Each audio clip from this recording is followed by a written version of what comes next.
요양보호사 자격증 한 번 시험으로 끝내기 라니생과 요양보호 수업입니다. 오늘도 지난 시간에 이어서 2021년 36회 국가고시 문제풀이를 해보도록 하겠습니다. 21번부터 오늘은 35번까지 하도록 하겠습니다. 21번 문제를 보시면 노화에 따른 심혈관계 변화라고 되어 있네요. 심박동수가 증가한다. 혈액순환이 증가한다. 신간의 탄력성이 증가한다. 최대 박출량이 감소하고 하지 정맥류의 발생이 감소한다.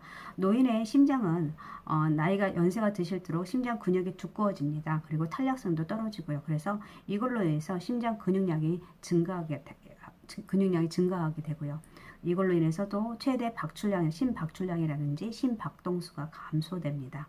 그리고 말초혈관으로부터 심장으로 심장으로 들어오는 혈액이 감소될 수가 있고요. 그걸로 인해서 우리가 기립성 저혈압이 생기기도 합니다. 그래서 우리가 노인을 체위 변경할 때는 항상 한동안 움직이기 전에 괜찮은지 물어보셔야 되겠죠. 예, 그것도 물어봐야 되고요. 그 다음에 하지 부종이라든지 정맥류관, 항문에 치질이 생기기도 합니다. 그렇기 때문에 여기에서의 답은 최대 박출량의 감소가 답이 되겠네요. 다른 것들은 다 증가라든지 감소가 되겠죠. 예, 그래서 4번이 될 것 같고요. 22번 보시겠습니다. 노화에 따른 여성 생식기의 변화는 질염 발생이 감소, 증가하겠죠. 질의 윤활작용이 감소한다. 이건 맞는 것 같네요. 왜냐하면 질이 수축하고 빈부물 저하로 인해서 질염이 발생하기 쉽습니다. 난소 크기가 증가가 아니라 감소고 질의 수축력이 감소겠고 여성 호르몬 에스트로겐이 우리 폐경기 이후에는 에스트로겐이 급성으로 떨어지게 되죠. 그래서 이건 감소가 되겠고요. 답은 2번이 되겠네요.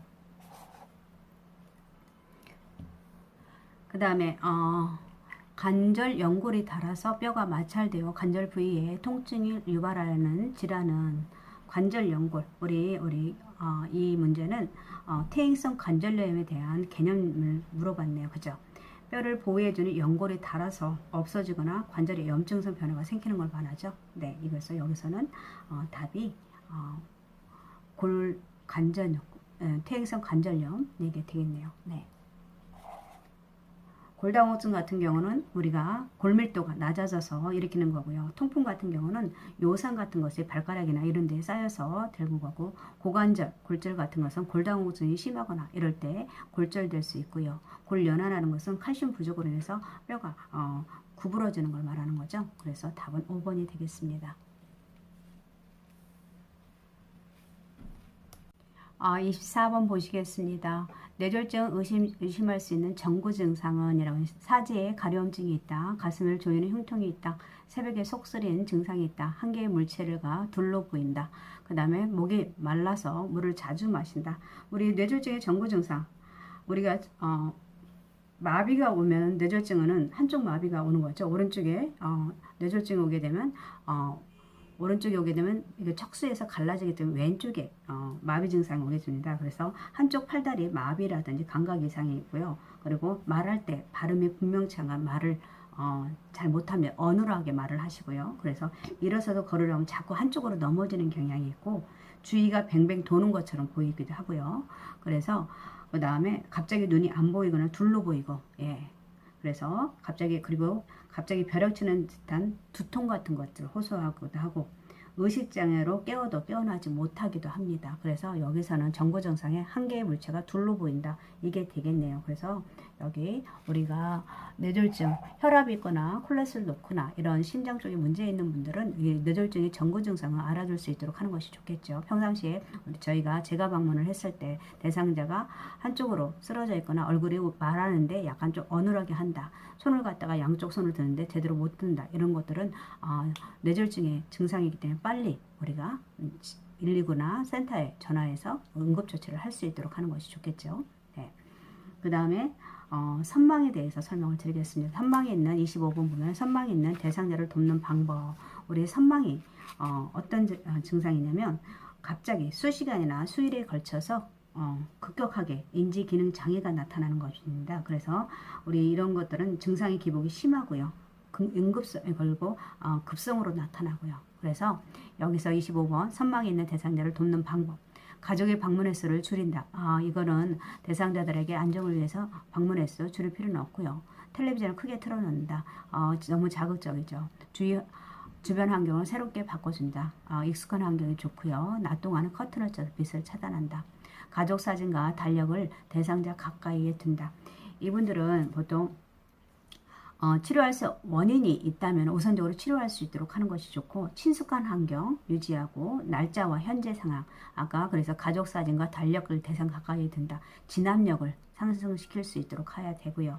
그리고 약물 치료도 들어가야 되겠죠. 급성이고 그러기 때문에. 그리고 충분한 식사와 수분 섭취, 이런 통증 관리까지 해줄 수 있도록 하는 것이 좋습니다. 그래서 낮에는 창문이나 커튼을 열어서 시간을 알게 해주는 게 좋고요. 그리고 우리가 개인 사물이나 사진, 달력, 시계 등을 가까이 대서 시간이 우리가 진압력을 알 수 있도록 하는 것이 좋고, 그리고 도움을 요청할 사람이나 방법에 대해서 반복적으로 알려줄 수 있도록 하는 것이 좋고요.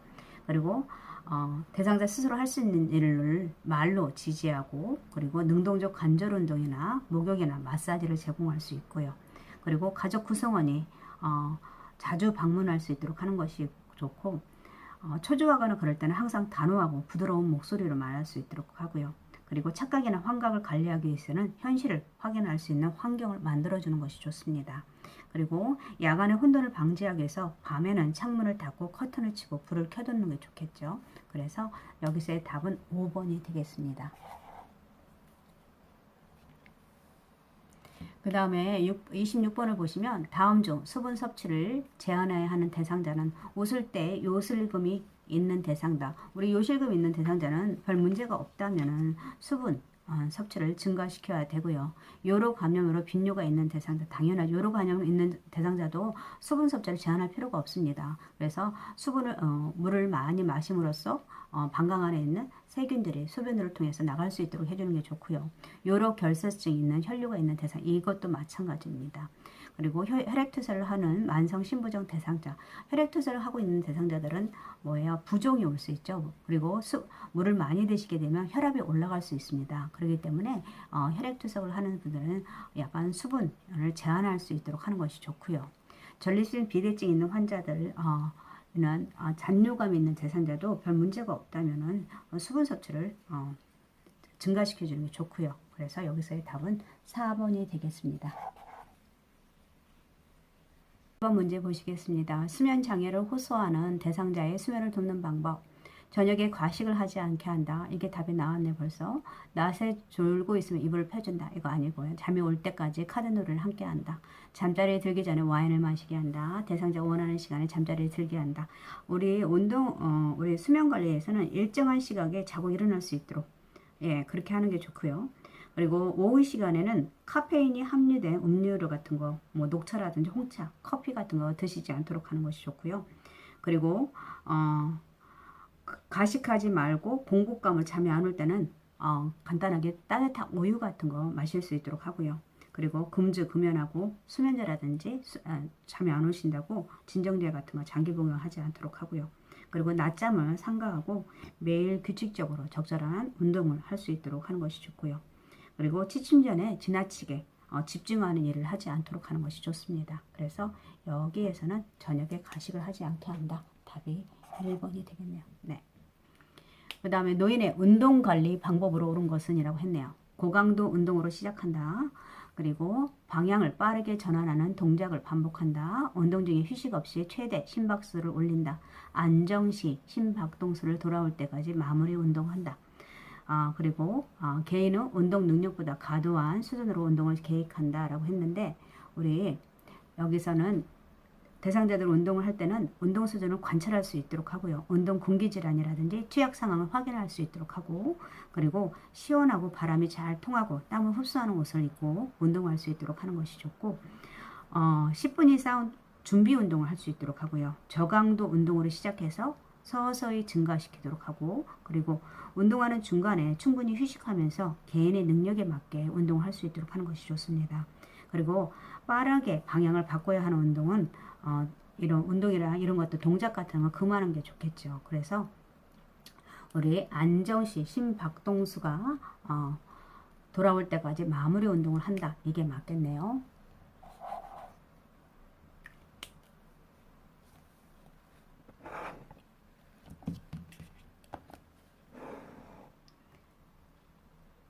(29번) 보겠습니다. 편마비 대상자의 성생활을 돕는 방법은 알코올을 섭취하게 한다. 완치될 때까지 성생활을 금하게 한다. 성생활을 위해서 평상시 활동을 제한한다. 체위 변경에 도움이 되는 기구를 이용하게 한다. 성생활 전에 항고혈압제를 추가로 복용한다. 우리 여성 같은 경우는 에스트로겐 분비로 인해서 질 분비물이 감소돼서 성교 시에 불편감과 통증이 증가할 수 있고요. 그 다음에 전립선 절제술을 받은 분들은 발기하는데 뭐 문제를 유발할 수 있다고 생각하는 그런 문제를 일어나지 않습니다. 그래서 그렇지만 당뇨를 가진 분들은 발기부전을 경험할 수 있고요. 그리고 관절염 대상자 같은 경우는 통증 때문에 성적 활동에 방해가 되고 항염증성 약물 같은 것은 성적 요구를 감소시킨다고 나와 있네요. 그리고 성생활이 뇌졸중 재발과 관련이 없어요. 그렇기 때문에 뇌졸중 노인의 성생활을 막을 필요는 없습니다. 그래서 필요하다면은 뭐 체위 변경의 변화에 도움이 되는 기구를 이용하게 한다. 이게 맞는 것 같습니다. 그래서 답은 여기에서 4번이 되겠습니다. 그 다음에 노인의 약물 중독 위험을 높이는 신체적 변화는 신장의 혈류량이 감소한다. 지방 조직이 감소한다. 간의 기능이 대사 기능이 증가한다. 위산 분비가 증가한다. 인지 기능이 증가한다. 우리 지방 조직 증가가겠죠. 지방이 더 많이 늘어날 것이고, 그리고 그 다음에 간의 대사 기능이 감소하고요. 위산 분비가 감소하고 인지 기능이 감소하겠죠. 우리가 신장 기능 저하로 인해서 약물 중독에 신장의 혈류량이 감소로 인해서 위험이 증가할 수가 있습니다. 그렇기 때문에 우리가 이거 답이 1번이 되겠네요.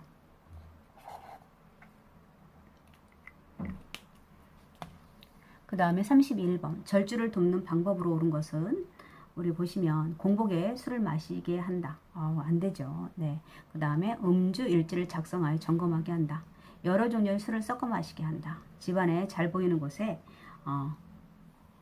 술을 전시하게 한다. 그 다음에 절주에 대한 결심을 주변 사람에게 알리지 않게 한다. 우리 절주, 적정 음주, 음주와 흡연 같은 거는 동시에 할 경우 위험은 배가 되고요. 적정 음주라는 것은 자신과 타인에게 해가 되지 않는 수준으로 음주를 하는 것을 설명하고 있고요. 한두 잔의 술도 피할 수 있도록 하고 스트레스, 운동과 여가 활동을 할 수 있도록 하는 것이 좋습니다.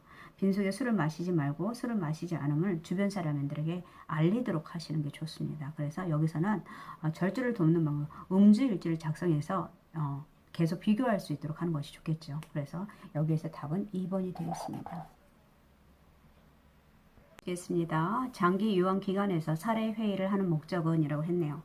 우리 사례 회의 첫 번째 문제는 전문직 간의 직무를 평가한다. 서비스 횟수와 비용을 결정한다. 대상자의 장기 요양 인정 조사를 한다.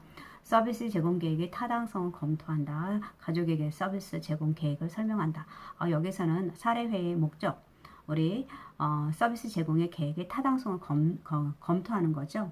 그래서 대상자의 상황에 맞게 제공되는지 서비스를 점검하고요. 평가하고요. 그리고 대상자의 욕구에 맞게 서비스를 제공하고 있는지 이런 것을 위해서 회의를 하는 것입니다. 그래서 서비스 타당성 검토, 서비스 질을 지속적으로 관리하기 위해서 사례 회의를 하는 목적입니다. 그래서 여기서는 서비스의 제공의 계획을 타당성을 검토한다. 4번이 되겠고요. 그 다음에 33번 요양보호 업무 보고가 중요한 이유는 이라고 했네요. 요양보호 업무 보고가 중요한 이유.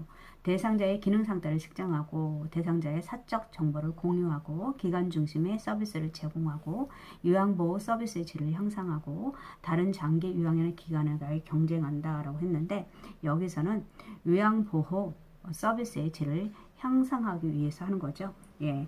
그래서 그 다음에 타 전문직과 업무 협조라든지 의사소통을 원활하게 할 수 있습니다. 우리 요양보호는 나만 요양보호사만 근무하는 게 아니죠.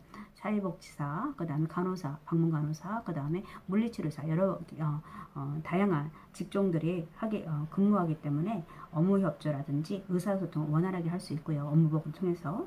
그리고 사고에 신속하게 대응할 수 있고 피해를 최소화할 수 있습니다. 업무보고가 정확하게 이루어진다면 이런 것들이 예방할 수 있고요. 그래서 여기서는 요양보호 서비스의 질을 향상할 수 있다라고 답이 되겠네요. 14번 보시겠습니다. 요양보호사가 사전 연명 의료 의향서에 대해 바르게 이해한 것은 65세가 되어야 작성할 수 있다. 작성된 사전 연명 의료 의향서는 변경할 수 없다. 연명 의료 중단 이후에도 물과 영양분을 공급한다. 사전 연명 의료 의향서의 작성 후 등록하지 않아도 효력이 있다. 연명 의료 중단은 의사의 도움을 받아 사망하도록 하는 적극적 안락사와 같다. 아니죠. 우리 사전 연명 의료 의향서를 작성할 수 있는 것은 말기 환자 또는 19세 이상의 성인이 본인이 연명 의료를 중단한다는 의향서를 작성한 후에 국립연명의료관리기관에 등록해야만 효력을 발생할 수 있습니다. 그리고 등록했다고 해도 의료기관에 연동되는 것이 아니기 때문에 가족에게 알려주셔야 되고요. 그리고 사전 연명 의료 의향서는 언제든지 내용을 변경하거나 체류할 수 있습니다. 그리고 본인이 직접 작성하지 않거나 본인의 의사에 따라 작성되지 않는 경우 같은 경우는 등록기관으로부터 작성자의 확인을 받지 못한 경우, 등록 후에 연명의료 계획서에 다시 작성된 경우에는 효력을 잃게 됩니다.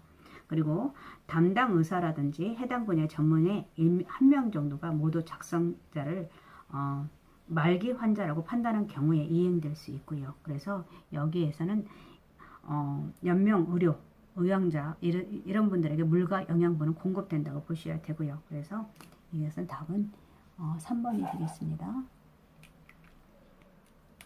35번 보시겠습니다. 임종한 대상자의 사후 처리 과정을 돕는 방법은 유치 도뇨관을 제거한다. 그리고 의치를 빼서 보관함에 넣어둔다. 눈을 감지 않은 경우 구들에 둔다. 분비물이 배출되도록 옆으로 눕혀준다. 시트는 얼굴을 덮지 않고 어깨까지 덮어준다. 이게 답은 4번이 될 것 같고요. 우리 사후 강중은 임종 후에 2시간부터 시작해서 2시간에 4시간부터 시작돼서 96시간까지 지속됩니다. 그래서 사후 강직이 시작되기 전에 대상자의 자세를 바르게 유지하는 게 좋고요.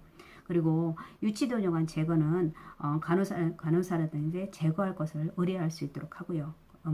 비관이라는 이런 것들. 그 다음에 의치 같은 경우는 제거 여부는 보호자한테 가족과 의논할 수 있도록 하고요. 그리고 눈을 감지 않은 경우 그럴 때는 보통 소미라든지 꺼지를 적셔가지고 양쪽 눈 위에 올려놓도록 하는 것이 좋고요.